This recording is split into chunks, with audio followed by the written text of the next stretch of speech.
आणि आमच्या सगळे जागेवरती माननीय प्रमोद चव्हाण जे वैद्यकीय विभागामध्ये अति उत्तम सेवा करतायत त्यांच्या सहकार्यामुळे आम्हाला हा कार्यक्रम या ठिकाणी मिळाला आणि येण्याचा योग आला. तुम्ही म्हटलंय प्रमोद चव्हाण साहेब त्या ठिकाणी आमचे सन्माननीय प्रकाश चव्हाण पुणे हे सुद्धा या ठिकाणी आवडून उपस्थित आहेत आपल्या भावाचा नृत्यकला बघायला. त्यांना मी वंदन करतो.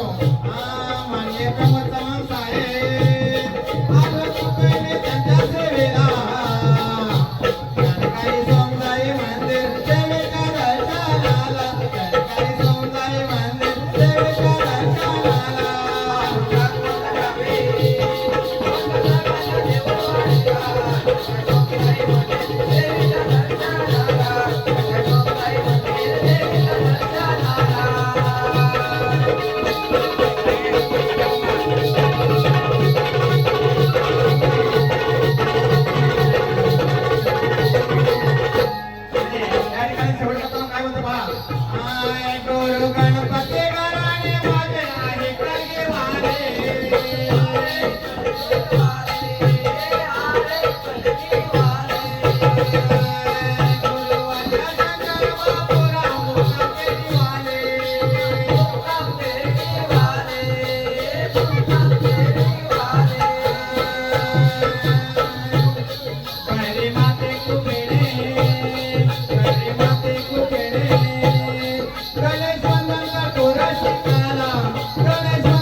ओजेस कृष्णकांत शिंदे ओनिश आणि कृष्णकांत शिंदे त्याचप्रमाणे राकेश सोनकर पुणे आणि दोन्ही गाण्यांसाठी 200 रुपये बक्षीस दिले आहेत. आम्ही 200 रुपये दिले आहेत. आम्ही आता करून आहोत.